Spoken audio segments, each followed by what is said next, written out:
Bonsoir à tous et bienvenue dans l'invité de la rédaction. Aujourd'hui, nous allons revenir sur une découverte archéologique majeure qui lève un pont, et pas des moindres, sur la préhistoire africaine, méditerranéenne et marocaine. Une équipe composée de chercheurs marocains, britanniques et italiens a découvert sur le site archéologique d'Oued-Beht, dans la province de Khmisset, un complexe agricole considéré comme le plus ancien et le plus vaste d'Afrique, en dehors du corridor du Nil.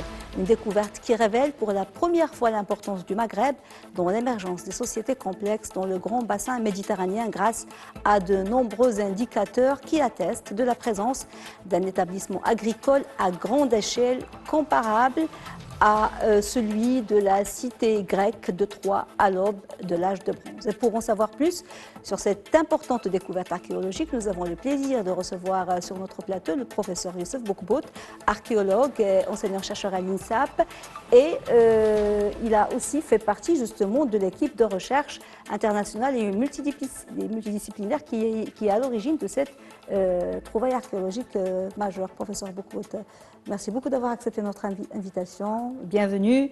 Merci. On va commencer déjà par ce qu'on a lu dans le communiqué, comme quoi cette découverte, c'est le résultat d'un projet international lancé en 2021. Parlez-nous, professeur, de ce projet, de ses initiateurs et de sa genèse. Comment est née l'idée de travailler sur ce site? Disons, la découverte, il a été faite bien avant que je développe une coopération avec les organismes étrangers. Donc, ça a été les Italiens, les Britanniques? C'est ça, bien avant. Ça a été fait, disons, en 2017. Donc, on a découvert donc, des traces archéologiques d'un vaste complexe agricole. Mais donc, à l'époque, on ne disposait pas de moyens pour justement affiner nos recherches. Et donc, j'étais contraint de faire appel à une collaboration internationale pour m'aider, donc surtout concernant les datations absolues et les analyses d'échantillons. Donc à la base, c'était votre découverte à vous? Exactement, j'ai découvert ça en 2017, d'accord. Et donc il a fallu attendre justement 2021 pour qu'on commence à collaborer avec les Anglais et les Italiens, et prendre le recul nécessaire et faire surtout les analyses des stations des laboratoires internationaux pour avoir une information crédible et qu'on puisse justement, disons, annoncer à la communauté scientifique internationale. Alors, on parle dans le communiqué de preuves et d'indicateurs qui attestent justement de la présence de cette société ou de ce complexe agricole qui est immense, ce n'est pas un petit complexe. Quels sont, pour que les téléspectateurs comprennent, ces indicateurs? Est-ce que ce sont des objets, des outils? D'accord. Ce qui frappe dans ce complexe archéologique, pour la première fois dans toute l'Afrique, en dehors de la basse et la moyenne vallée du Nil, donc on trouve un village agricole très organisé, avec une superficie qui, jusqu'à maintenant, on a les preuves qui s'étendent sur au moins 10 hectares, sinon plus. Donc d'abord, la superficie géographique, il est immense. Et donc comparable apparemment aux cités grecques, comme la ville de Troie, la Gibronze. Donc le deuxième critère, c'est disons, la présence de structures, d'infrastructures, qui permettent de parler d'une agriculture intensive. Au-delà des outils, donc c'est des infrastructures, c'est dans le sol, c'est ça? Oui. Donc disons, la première chose qu'on a découvert, c'est que c'est des silos d'emmagasinage de céréales. Et là, c'est les premiers silos découverts dans toute l'Afrique. Donc, qui remontent à cette époque-là, donc de point de vue chronologique, situé entre 3400 et 2900 avant Jésus-Christ. Ces silos donc, ont servi bien sûr pour emmagasiner les graines, mais c'est une preuve tangible qu'il s'agit d'une agriculture intensive qui dépasse de loin les moyens de subsistance de la population. Donc, ce qui fait qu'on avait un surplus énorme de céréales qu'on devait emmagasiner avant de le faire véhiculer par les voies de commerce. Peut-être l'exporter, il y avait des liens avec les... pour la datation, c'est important parce qu'on trouve 5000 avant notre ère, 3400. Comment faire la différence et comprendre la datation? Nous, on utilise dans notre jargon les datations absolues. Donc, ce qui fait, quand on a les datations absolues, d'abord par rapport à la période actuelle, quand on dit 5400, c'est avant le présent, et quand on dit 5300 affinés 2900, c'est avant Jésus-Christ. Mais ça revient au même. Ça revient au même. Avant cette découverte, on pensait que dans cette région, à cette époque, cette datation dont vous venez de parler, il n'y avait pas du tout d'agriculture. La population vivait de cueillettes et de... C'était ça l'idée Oui, disons, l'idée que les archéologues se sont faits sur la préhistoire de l'Afrique, en dehors des corridors du Nil, c'est que ces populations-là, à l'époque où il y avait des sociétés agricoles déjà très développées en Europe et au Proche-Orient, on croyait qu'il s'agit uniquement des chasseurs-cueilleurs et des éleveurs de bétail, et qui ont pratiqué l'agriculture vraiment à moindre échelle. Alors que la découverte de Welbet, vraiment, se bouleverse de ses connaissances et il nous amène à dire que le Maroc était au même pied d'égalité, au même niveau de civilisation que l'Europe et le Proche-Orient. Justement, vous me tendez une page parce que j'allais vous demander ce que nous révèle justement cette découverte sur le rôle, enfin déjà le rôle de l'Afrique et du Maghreb, du Maroc, justement dans l'émergence de l'évolution de ces sociétés, que vous appelez sociétés complexes préhistoriques dans le grand bassin méditerranéen. Pourquoi vous utilisez l'adjectif complexe? Complexe. Disons, contrairement par exemple aux sociétés paléolithiques, qui étaient des sociétés égalitaires, d'accord, où il n'y avait pas tellement de hiérarchisation sociale, on est dans une période qui précède un petit peu l'émergence des monarchies et des États. Et donc, on est vraiment dans la période charnière. Et donc, on peut dire que le Maroc, à cette époque-là, disons qu'il y avait des populations. Ces populations, d'abord là, ils sont hétérogènes. Disons, il y a un métissage culturel.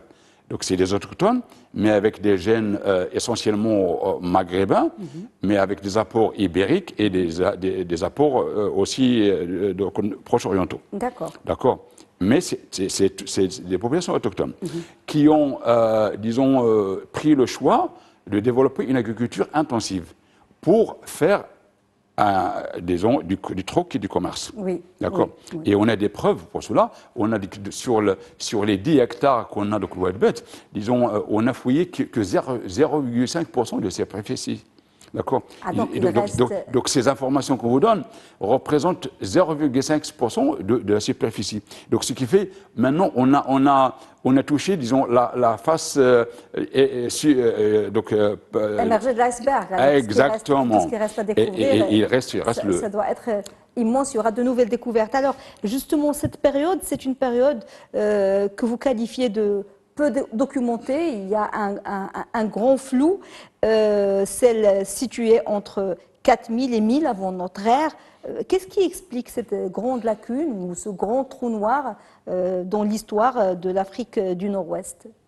Disons, on peut avancer que, disons, on a été trop influencé par les théories et les thèses, disons, développées par les historiens d'époque coloniale, comme quoi les populations nord-africaines étaient incapables d'elles-mêmes de produire la civilisation. Et qu'il a fallu attendre les Phéniciens qui sont venus du Liban, de Tyr, ou les Romains, et donc ça a influencé un petit peu la recherche. Ce qui a causé justement cette grande lacune dans cette partie. Donc ce qui fait les gens qui travaillent sur l'archéologie, soit ils s'intéressaient aux périodes les plus anciennes, les paléolithiques, sur l'origine de l'humanité, soit les périodes plus récentes. Et donc, on a ce laps de temps de 3 millénaires qui est vraiment une zone d'ombre dans l'histoire. Oui, qu'on a passé sous silence. Alors, au-delà du rôle joué par l'Afrique dans l'émergence de ces sociétés, de l'évolution des sociétés agricoles, l'équipe de recherche dont vous faites partie, c'était votre découverte à la base, elle dit que cette découverte prouve que l'Afrique et cette région a joué un rôle essentiel, pas seulement dans les sociétés agricoles, mais la formation du monde social en tout. Oui, exactement. Disons les éléments archéologiques tangibles dont on dispose, ils sont d'un nombre vraiment extraordinaire, excessif. Disons, sur ce petit, c'est un grand village en fait de 10 hectares, on doit avoir des milliers de silos. D'accord. Donc, ce qui fait qu'il y a une production céréalière vraiment au-delà de toutes les espérances. C'est un truc excessif. On a à peu près plus de 3000 haches polies.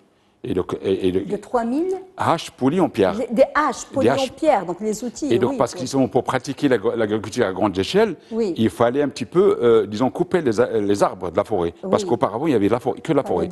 Il fallait déforester pour avoir les surfaces pour faire de la silviculture.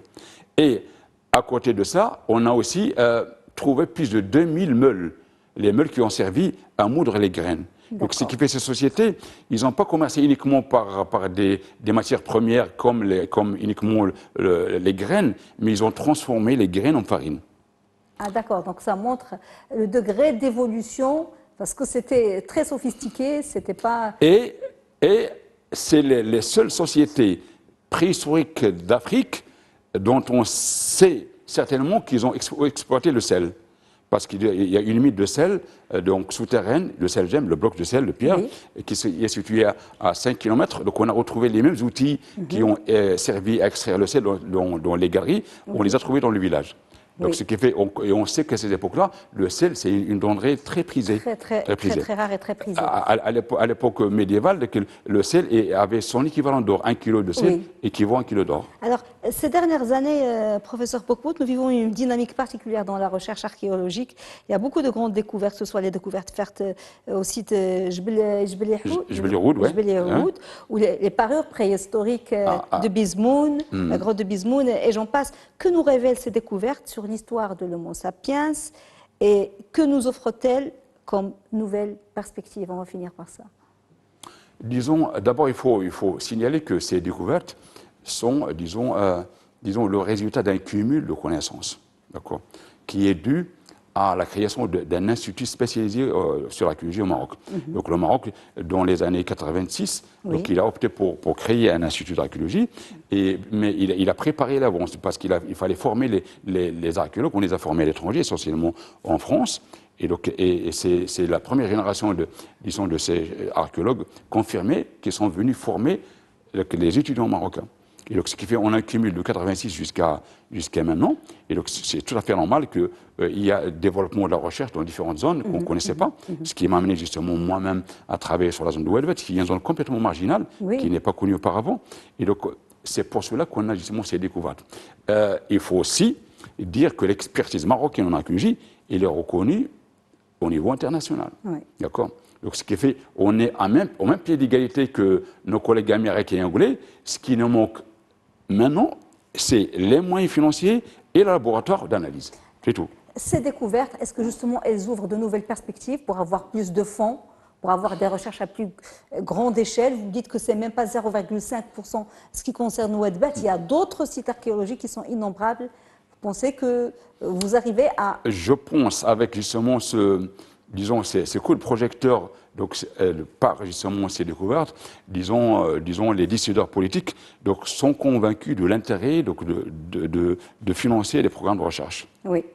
Nous espérons qu'il y aura de plus en plus de programmes de recherche, de plus en plus de découvertes. Je vous remercie beaucoup, professeur Bokbout, d'avoir été avec nous, d'avoir répondu à nos questions. Je rappelle que vous êtes archéologue, enseignant-chercheur à l'Institut national des sciences de l'archéologie, l'INSAP, et que vous êtes à l'origine de cette découverte.